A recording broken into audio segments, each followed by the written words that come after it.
Oh, snap. We've been doing this podcast for 1 full year as of today. And I don't know if you've heard, but there's a little bit of a little storm. Everywhere I go, the people really want to know who I is and who I be. They stop and shit when they see me. How's that for contrast? No need to repeat. Run up Yeah. on me, watch it fall. Yay! Ooh. Yay! You know, do you remember when we started playing this song? Was this in the beginning? No, I think it was day one. Well, day two. Well, not day one. All right. I'm pretty sure. All right, today we have a little bit of a celebration, and we have some news. We have a little walk down memory lane. Today marks 1 day of this podcast. If you are an OG, you know that this podcast was not called the Automotive Troublemaker. Just give us some applause. There you go. Let's celebrate ourselves today. It feels like a good day. In my mind, yes, it's awesome that we've been doing this and just have had our hands in the dirt every single day for 266 episodes. I don't know. Have we missed a day? I don't think we've missed a weekday. Like, we even did it. I think Christmas Eve or Christmas was on a weekday. We made sure we recorded something. We recorded something. Yeah, I don't think we've missed a day. We can fact check that, but I actually think we've gone a whole year without missing a single day. And I literally think we've been close a couple times. We've been very close. Oh no! It's like the end of the day and we're like, yeah, yeah, right, because we're traveling or we're doing something. We always figure out a way to make it work. And if we can figure it out this week, I think this year, first year, I think we can figure it out any year. And it really is a testament to the fact that the community that has grown around what Automotive State of the Union stands for is just straight up inspiring. They keep us going every single day. They give us reason to show up and suit up. The comments, the emails, the DMs, the social love that we see all the time. By the way, if you're not following us on LinkedIn, there's a lot of action going on around the account on LinkedIn these days. So just search ASOTU on LinkedIn. And that really, like, you don't show up every day for something that you don't stay engaged or passionate or charged up about. Yeah, there's a few things that this allows us. One, it's like, we kind of, the reason why we started this podcast was we were like, so I think we start the day every day with about 15 to 20 minutes of, chitter chatter about the whole automotive industry. Why don't we just let that conversation live for everyone to hear? And then it started becoming this like amalgamation of all of the thoughts. And we've had, other leaders in the space and dealers and like bring input into it. And then we've had to re-clarify like how we're contextualizing the news for retail auto. And so it's really been like a work in progress personally for me. And I think for us, that has given us the tools to like have more conversations across our industry and for more people to kind of like, figure out how to have these similar conversations. It's broadened in its scope of like, this is just a podcast where you get the news, right? It actually like curates conversations. Yeah. There's plenty of those. Yeah. I like that. It curates conversations. So we're do a couple of fun things this morning. We have a little walk down to memory lane, a couple best moments. We're also going to go live with our man on the ground in the middle of the hurricane, or where it's about to land in Florida, Brian Kramer. He's posted up. He's ready to come on the show live. So we're going to get to that in just a minute. But first, we're going to go through a couple little milestones. But I do want to mention, we have gone from episode 00, which actually, let's play the very beginning of this podcast. Give him a little taste. We'll give you 30 seconds or so of how the podcast actually started. If you haven't been around that long, which most of the audience haven't really. Back then, it was called Contagious Conversations. No, Contagious 5 Podcast. The Contagious 5, right? Yep. The Contagious 5. And the reason we called it that is because Kyle and I initially went into business together to build a marketing, consulting, and training company. We still do some consulting as Contagious, but quickly realized that Automotive State of the Union was where the real impact and the real conversations could be had. So one day we're like, we just have to start making regular content. And we literally would say the phrase, the more content we make, the more successful we will be. And we also, that is our advice to you. The more content you make, the more successful you'll be. At the very least, so it helps you work out. 4:38 on a Tuesday, we were like, roll it, Paul. Just hit record. And here's what happened. Stop. Not that. We got a story about that too. We do have a story about the segue button, but here it is. Okay, I just hit record and Kyle and I came up with this idea that we were going to do a regular everyday podcast Monday through Friday. That's going to be short, sweet, to the point, top of mind, follow our journey as entrepreneurs in the startup and automotive and marketing and culture and all these things. And I just hit record so that we could have episode 00 to upload to Apple. And no joke, Paul. For those listening, we literally came up with this idea like 18 minutes ago, maybe 19, with Paul just doing that intro. Yeah. Right. And so, yeah, but the biggest thing for us is we have a zillion ideas, and ideas don't mean anything if you don't execute on it. So we're kind of, So that is the first, if we can 45 seconds. The theme of ASOTU for the last year has actually since the beginning is like, you can have ideas, but they're just ideas if you don't execute on it. And like we've continued that theme with ASOTUCon. We were telling someone yesterday, like ASOTUCon literally didn't exist 120 days pre-event go time, like, and they were like, wait a second. So you're telling me really? Cause like we launched tickets 57 days before the event and 121 days before the event. It was like, hey, remember when we said we were going to try to maybe do a standalone event this year? Are we going to do that or not? That's literally how the conversation started. And then it was like, well, let's look at the calendar. I guess the only place we could really fit it in is like the beginning of September. Hey, Danielle, could you see if that venue in Philly is available? She calls back. Yeah, they're available these 2 weekends. And then I was like, I guess we're going to do this event. What are we going to call it? That's how that works out. But I think that is indicative of what it takes to actually be an entrepreneur in 2022, 2023 world. And we consider dealers and industry partners very entrepreneurial in nature. I'm going to call it this. I think that's what it takes. That's what it takes to be in business in 20. It's not even just being what it takes to stay in business. An entrepreneur. It's what it takes to stay in business. Like Dave Meltzer tells us all the time, first rule in business is stay in business. And like the constant iteration, the constant move from idea to action every single day is what's necessary to make the changes and implement things that will keep you in business today and tomorrow. And so that's what we've been rolling with. We'll say though, rolling at the velocity, right? You have to be willing to make mistakes. You have to be willing to get it wrong before you get it fully right. But know that in those iterations, you're going to get 70 to 80% of it right a lot of the time, first swing. Right. And so you have to be okay. You have to be secure enough. You have to know your relationships with your partners and stuff are understanding like, hey, we're breaking new ground. We don't know what's going to happen when we crack this thing open, but we know that we need to go in this direction. We have a couple other fun clips to play for you as well. What do we got? Well, we're a little walk down memory lane. Our very first like full length episode, the first story that we ran was actually when Asbury acquired Larry H. Miller, which was a huge deal monetarily and also for the Asbury Group. We also in late October put out this call. We were like, we kind of say segue all the time. We move from story to story. We'd love it if there was some sort of segue sound. And Brian Ortega shout out chopped us up like 4 or 5 options. And this sound, which you may hear every day, is the one that came out of that. Segue time. Which I love. It's like a little MC Hammer. So oh, it makes me smile. Segue robot voice. It was perfect.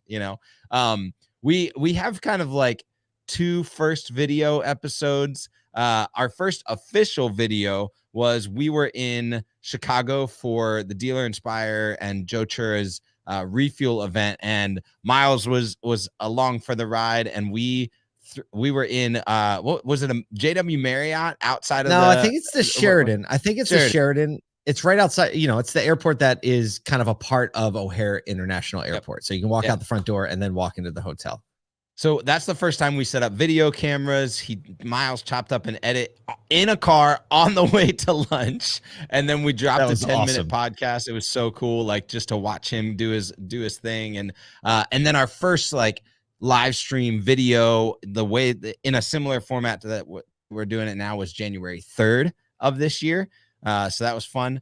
Our actually, speaking of Brian Kramer, we Segue. You can't say speaking of. No, Isaac, can you you can't. get me the StreamYard link, or Kyle, do you have it? We need to get it to Brian Kramer because he just messaged us that he is on the beach in Florida. So I think we're going to get a little Weather Channel action here in a second where we see the gale force winds trying to blow Brian Kramer over. So I don't know if you can get that link to us so that we can zip it out to Brian Kramer and pull him in. I'm sorry, Kyle. What were you going to say? got him. I got him. Got it. Great. Okay, awesome. We got this. We got this. We also have a fun photo to share with you. And Isaac, can you put the photo up? This is a photo of the 100th episode when we just randomly set the link. We have Tim Cox sitting in his office. We have Bob Lanham in his basement on his Peloton. Brian Kramer is just looking fly, like always, just walking to work, I guess. And David Long is in the upper right-hand corner looking all witness protection program because it's dark in his house because, you know, we did this at probably 8:30 a.m. Eastern. So it was 5:30 a.m. for him. And that's episode 100 when we just randomly sent out the link and some people showed up to talk about it. And I think this is indicative of the family mentality around Automotive State of the Union. We are not fans of drawing that real defined line between home life and work life. Like, we think that line actually doesn't really exist. It's just a perception of existing. And the more substantiated you try to make that line, the actual harder both of those get. But when you try to merge them together and say, hey, look, it's all one life. We're all working towards a unified goal so that we can provide for our families. Our families are a part of what empowers our professional life. Our professional life is a part of what empowers our family life, and finding ways to bring those together, even as through the nature and the tone of the content. You know, if you've been to our events, you know that Kyle and I aren't shy about bringing our families. You know, we see more people do that as well. And so I think, you know, that is part of like why our heart is with ASOTU, and to be a media company is typically real buttoned up and polished. But we're saying, like, man, I think this day and age, it's like making it more real world, real life, and getting that in, you know, ingrained in the culture is something that a lot of people actually want. Which I think is so native to automotive. Like, I've spending 12 years in dealership world. It's like, I mean, every single day, some family member of some employee was coming by the dealership, right? Whether to drop off lunch or the kids were coming and saying hi and after school. Like, it's just a familial atmosphere. And I think that's a desire of ours to like exert into this media kind of community. And so the fact that people sometimes just show up on a whim at, you know, whether it's like 6, 7, 8, or 9 on their time zone and just pop in and lean into the conversation has been absolutely fun. Now, Paul, recently we've had like not our crowning achievement, but a pretty proud moment. I would say it's a notable achievement. Notable. It's a notable achievement. I think it dropped right at the right time. We went from hitting the record button a year ago to NADA literally citing the Automotive Troublemaker podcast in their official submission to the FTC about why to advocate for dealers. And Kyle found this. I don't know how you found it, but basically they cited our episode with Jamie Oldershaw from Dealer Rater talking about the 8 million comments and reviews that they have left on that been left on their platform, with 94% of them have been overwhelmingly positive experiences at dealerships. And, you know, Kyle, you're the one that kind of like bird dogged, like, hey, let's have him on the show to talk about this. Came on the show. We talked, had this meaningful conversation, and then NADA picked it up somehow. And really, like, I think we're represented, even though it's just a site. Like, we'll see if, you know, the government gets back to our podcast. But I'm so proud that is the episode that made it. Yeah, I know. It's a great episode because we talk about how like the dealer community is seen as a good community. And I think that narrative is something that the government, the culture need to hear more often. You know, we ran a story yesterday that was like the antithesis to that, but the wide swath of what this industry is a positively seen industry, especially in the one-to-one relationships. So, you know, customer to dealer, especially service departments, even sales departments. You know, a lot of people say like my salesperson, my dealership, like they take ownership of it. And absolutely, so for that to be the place where like potentially a larger range of people get introduced to that type of conversation, it's a great moment for us. It really is. All right. If you're watching on the live stream right now, hit the little thumbs up button and like button. Mention somebody in the comments that you think should either be a part of this community or see Brian Kramer live on the beach in Florida. We're going to give you a few details about the hurricane. Then we're going to live on the beach in Florida with Brian Kramer. So everybody knows Hurricane Ian is closing in on the Florida coast. Dealers are in full execution of precautionary measures. Fortunately, from the inventory standpoint, that means they have to move like one vehicle inside the garage and their new car inventory is safe. Right. So Asbury and CarMax have already closed 20 stores yesterday, probably more as of this morning. Most other dealers heeding warnings, preparing for power outages, getting generators in place to open stores, clearing drains, all of that stuff. This is the first major hurricane in the area since 1912. At that point, the Tampa Bay area had a population of 130,000 people, which is now the population of probably a single neighborhood, as there's now 3.2 million people in that area. Obviously, the hurricane affects a much larger area than just that. Over 2 million people on evacuation orders. Tampa Airport fully closed. Disney is closed. And Brian Kramer is and Brian location. Kramer is on the beach. Now, everything's closed and Brian Kramer's on the beach. Bring him in, Isaac. Bring him in. What's up? What did you say? No, always finding solutions. So Jim Cantor is like, 10 miles north, but you'll see it's kind of like the calm. I'm walking down here right now. But it's the calm before the storm. Well, it's been going in and out. Like earlier, there was palm fronds flying around, and it got pretty you dicey. sent us some footage from your drive, and it looked pretty dicey. Right, had some rooster tails, but as you can see, it's been knocking everything down. Oh wow! You can hear all the generators running or whatever, but most people have left town.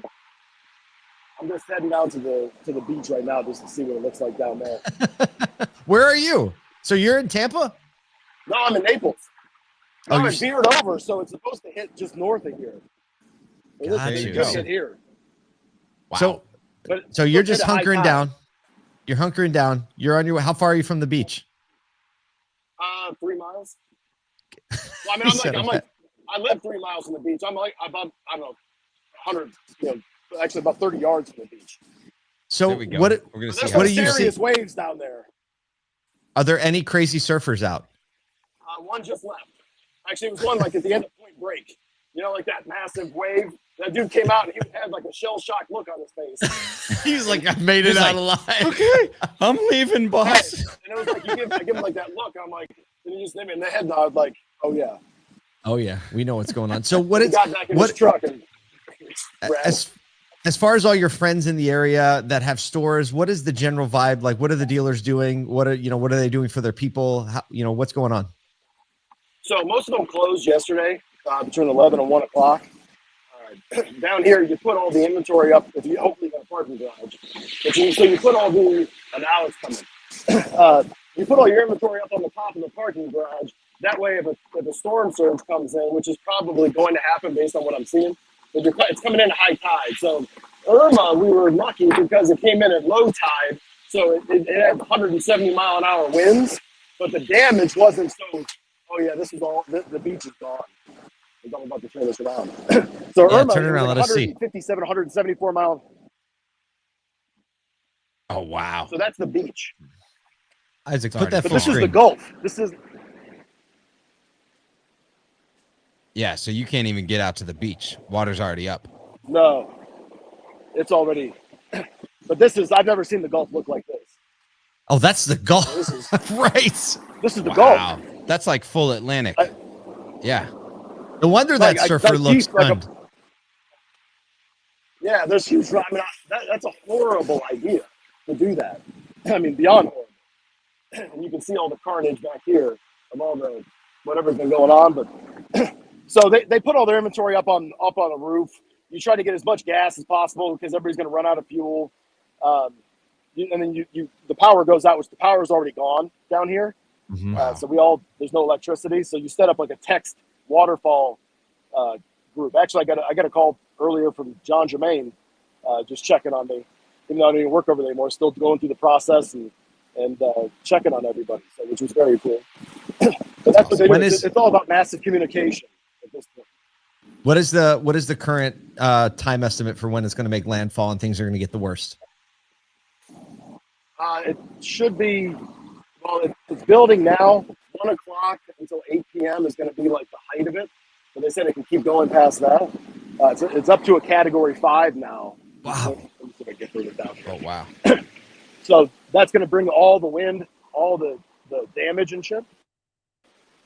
Sorry about that. So what is your plan? You're gonna grab it. You're gonna grab a boat. What are you doing right now?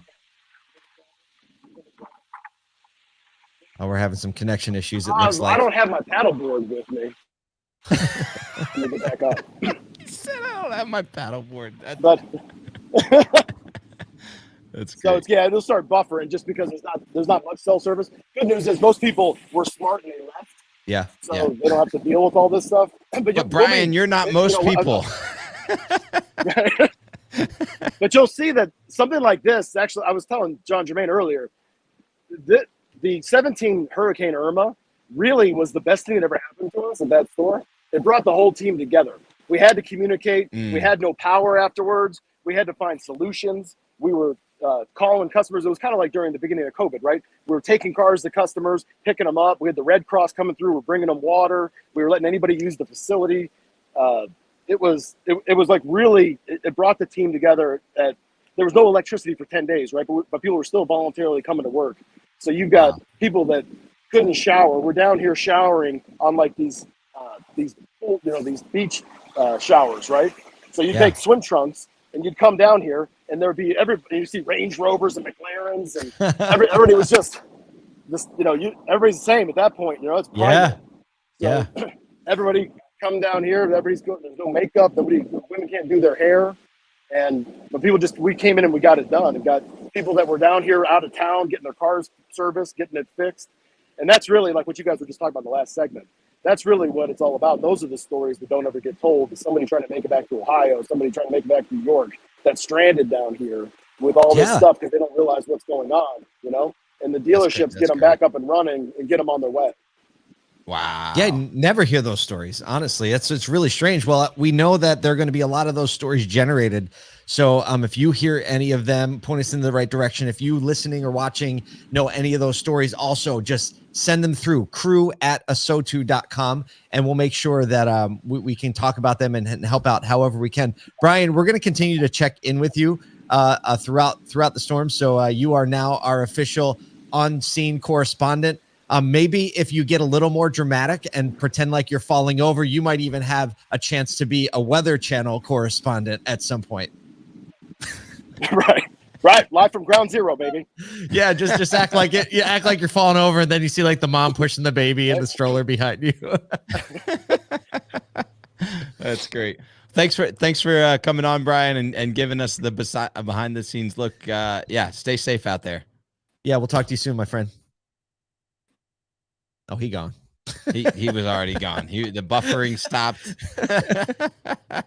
Well, I love it. Look, dealerships consistently lean in when crises and when communities need help. And the end of that story was like it would turn from weather to what dealerships he knows are going to do in the area. And so, hey, look, no crisis can win. I couldn't think of a better way to end our 1-year anniversary episode. Hey, if you're out there and you're in Tampa, take care of yourself, stay safe. Also, if there's a way for you to lean into that and ensure that no crisis can win in Tampa and in that surrounding areas, do that. Search